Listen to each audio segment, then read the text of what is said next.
Hey everybody, welcome back to the Dungeon Dive. Daniel here. I hope you are doing well, and if you are not, I hope you are soon. So today we're going to return back to the worlds of fantasy, and we're going to take a look at a game that came out quite a while ago, and that is called Fire of Eidolon. Let's read a little bit about Fire of Eidolon. A heroic, easy-to-learn, cooperative 16-bit dungeon exploration adventure, procedurally generated as you play, never the same game twice. Welcome to the world of Eidolon, and an age of magic, heroes, and pixels. The Fire of Eidolon has been stolen by a mysterious group of cultists who wish to use it to free the dark sorcerer Vorax from his prison in the void. Unless we can recover it safely, our world will be lost to Vorax's evil rule. So, Fire of Eidolon is a game that is a perfect example of a theme winning me over. At its core, Fire of Eidolon is a threat management style game in the vein of Forgotten Desert and Pandemic. A little bit probably easier than Pandemic, probably closer in difficulty to something like Forgotten Desert. But in this case, instead of trying to cure a pandemic or instead of trying to escape from a desert, we are doing some dungeon crawling. In this sense, it does remind me a bit of Lords of Waterdeep. So when Lords of Waterdeep came out, it was kind of the first fantasy-themed Euro-style game. And up until that point, if people like me and us, if we wanted to experience a Euro style game with some cool mechanisms like worker placement, which I do enjoy worker placement games, we had to put up with the somewhat mundane themes of Euro style games. And usually those were some kind of like farming or trading in the Mediterranean or something like that. But Lords of Waterdeep came out, and it allowed us to use our imagination where we were still picking up wooden cubes, but instead of farming, instead of trading, we were putting together parties of warriors and going on quests for relics and weapons and killing monsters and that kind of thing. So Fire of Eidolon, it takes that idea of pasting a theme onto another kind of a more straightforward game to kind of throw us fantasy folks a bone here. And it's pretty fun. It's a pretty simple game, but I do enjoy it. And I think one of the reasons why I do enjoy it is because it looks so nice. It has some really cool pixel style art. It comes with all kinds of different characters with all kinds of different really cool standees. And I was flipping through the characters earlier. I was playing a game with two characters here. I was playing with Cirrus, which is definitely a cloud there. And I was playing as Cecilia, a paladin. And each of the characters has different stats. And those stats are going to dictate how easy it is for them to pick up these tokens of power. Because what you're trying to do in the game is you are trying to pick up 6 of these blue tokens, 6 of these, so the blues are like intelligence checks. You want to pick up 6 of these red tokens, and those are strength checks. And you want to pick up 6 of these green tokens, and those are like dexterity checks. You want to get 6 of each, and then you want to take those, you want to discover the chambers where these relics are, and you want to use 6 of the tokens to break the relics, releasing the Fire of Eidolon, and then taking the Fire of Eidolon back to the entrance to the dungeon to prevent the evil cultists from completing their ritual and awakening the evil sorcerer, what was his name, Valtrax or something, Vorax. And there are a bunch of different characters, and they all have different stats. The stats are a little weird, so it's a little, you kind of have to, it makes sense, but to pick up a token, you have to spend action points. If you have 2 stars in your stat, it costs 2 action points. If you have 3 stars, which means you're better, it costs 1 action point. And if you have 1 star, which means you're not as good in that kind of challenge, then it costs 3 action points. And all of that is listed on each of the characters' cards. The character cards are really nice. They have a nice little background about the character. Each of the characters has an ability that they can use multiple times in the game. Each of the characters has an ability that they can use one time in the game. And then it lists all of the available actions and the turn order right on the card. Everything about this game is really well designed. The rules are very straightforward, very well written, and easy to understand. You can be up and playing the game in a matter of minutes and just having a good time. So the different characters, there's Aelfric. I wonder if that's a play on Elric. The warrior, Carver, the master swordsman, Daga, the sage, Sydney, and Bob, the engineer. So she comes with a little bomb token, a little bomb that she can use there. We've got Kaylana, the ranger, Amelia, the cleric, Sirius, the wizard, Tetemeko, the geomancer, Callistos, the rogue, and Avalok, the dark knight. So there are a lot of different options, a lot of different characters to choose from. So at the beginning of the game, out on the board, you are only going to have your your entrance there, the vestibule. So let's kind of get this set up so we can kind of see how the game plays a little bit. And you're going to have all of these other tiles, and they're all going to be stacked up and shuffled. The game all fits really nicely in this small box, and it doesn't take up a ton of table space to play, which is really nice. I think it is a good, solid addition to your small box library. So you have all of your tiles here. Let's give those a good shuffle. A couple cuts there. All right, and then you have your vestibule. You're going to put your vestibule down. These represent the cultists that are going to be coming out. These are kind of like your threats that you're trying to manage there. And then you also have your ritual deck. And your ritual deck, you're going to draw a ritual card at the end of each of your heroes' turns. And this is going to dictate where in the dungeon the cultists come out. And if two cultists ever appear on the same tile, that tile and any other tokens on that tile get teleported to the void, and they are out of the game.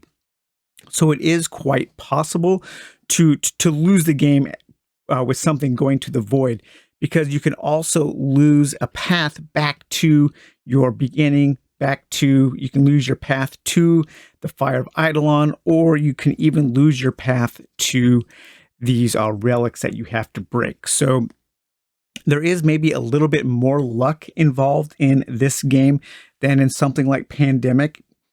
But there also are other limitations, such as there are no like bursts where things explode with a huge explosion of badness, a huge explosion of negativity.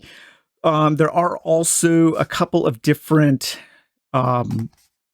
difficulty levels that you can play at. So you can play as the beginner, and this is going to dictate how many of these ritual cards you draw per turn. So you can play at beginner or normal, hard or very hard, and extreme or heroic, and nightmare or legendary. I have like no idea how you are ever supposed to beat the game on these harder difficulties. It seems like you would need luck in your favor a lot. There are also, and I think this is really cool, there are also 4 scenarios which overlay some additional rules and game conditions to the base game. So you have scenario 1, which is called the Unstable Void. You have scenario 2, which is called the Vagrant Portal. Scenario 3, which is called Invasion of the Shadow Cult. And you have scenario 4, which is called the Shades of Vorax.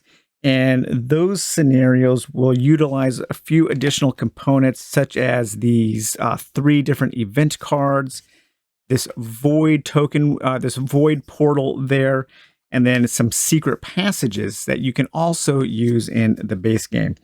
They also use these Vorax standees in a way that I have not seen yet, because I have not played that particular scenario. But I think that is pretty cool because you have a lot of replay value in such a small box by picking a difficulty, by picking one of these scenarios, and by picking one or two of the mini characters. You can play up to 6 characters. So there are a lot of different combinations and just a lot of ways to make the game the kind of game that you want to play. So it's super easy. Your characters are going to start in the festival there, and then for one action, you can explore. You pick a path, so we'll go north here. We pick our card here, and we have the Minotaur. So the Minotaur is a red challenge. That's a strength challenge, so we're going to go here. We didn't pick a character, so let's say it was the Paladin going first. So that was one action. You move in there. Now the Paladin has 3 strength. So that means it only costs her 1 action point to complete that strength challenge. So we will do that. We will complete that challenge. We will defeat the Minotaur, take the strength experience there.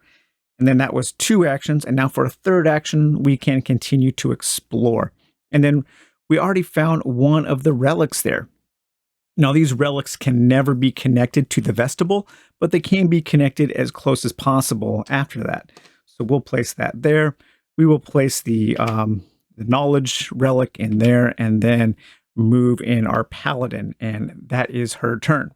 And at the end of her turn, she draws one of these ritual decks, and if that tile is out, then we place a cultist on that tile. And we have the floating stones. And that tile is not out, so that does nothing right now. And now it is Sirius's turn, our soldier. Okay, let's explore this way for 1. Okay, so we found a mimic, and that is a blue. So we're going to place that there. The doorways have to line up. So there is some tile placement as well. And that is one of probably the main way you're going to lose this game is by losing a path to a critical tile that you need. And we'll place one of the tokens there and move Sirius in there. Now, Sirius only has a 1 in knowledge and intelligence, so it's going to cost him 3 to pick that up. I don't have 3. I only have 2 action points left. So I'm going to go 1, 2, and I'm going to go ahead and explore over here. And we found an Ogre Brute. So the Ogre Brute here has 2 pathways. We'll place him like that. That was a 1, 2, 3. Yep, can do that. And then we will also place a strength challenge token in there. And then we'll draw the next ritual card, which is the Dragonling. And the Dragonling tile is not out, so no cultists come out at this time. And then you continue doing that, searching for these different chambers, searching for the Fire of Eidolon. As the cultists come out, you do have to attack them. And you attack them by being in the same chamber and spending an action point. Or the Paladin has a really great ability where she can spend 1 action point and she can just smite a cultist anywhere in the labyrinth, depending on, it doesn't matter where she is. That is super cool. The art on the cards matches the art on the tiles. And I think it is a really good example of some fantastic pixel art, like the dark slime there, the Hall of Illusions, the Sphinx's Riddle. There is the Ogre Brute, the Psychomancer, the Den of Snakes, the Voracious Plant, the Laughing Shadow, the Mind Eater, the Spiked Pit, the Mimic Chest, the Skeletal Guards, the Fell Knight, the Minotaur, the Arrow Trap, and the Lava Lake. Then here's a kind of a close-up on some of the standees, which I absolutely love these things. They're so cool looking. Really nicely done. I think as a package, as a product, as a complete package, the Fires of Eidolon is pretty dang good. I do wish that maybe there was one more layer of complexity to it. Maybe where you had chance of something else happening in each of the chambers, something to add maybe just a little bit more of a feeling of adventure, because the game really is it's a mechanisms forward game with a theme pasted on. if they had just one little element that just added a sense of dungeon crawling, a sense of adventure to it, this would be a really great game. But as it stands, I like it. It's fun. It's simple. It's light. It's quick. It's easy to learn. It's easy to teach. You can open up the box and you can be playing within 10 or 15 minutes. The rules are well written. And yeah, I don't really have any complaints. My only complaint is I just wish it was just a little bit more of a dungeon crawl, a little bit more of an adventure game. Um, you know, if I had something that was right in between this and Tiny Epic Dungeons, something right here, that might be like the perfect small box dungeon crawl. So if somebody wants to make that game for me, I will be here ready to lavish its praises. But I can recommend Fire of Eidolon, especially if you like Forgotten Desert, if you like Pandemic, if you like threat management style games, and you want something that has a theme that a fan of the dungeon dive might appreciate more, then Fire of Eidolon might be the perfect game for you. Sorry, guys. Well, hope you enjoyed taking a look at this video, and we will talk, or taking a look at this game, I should say, and we will talk to you later. Bye-bye.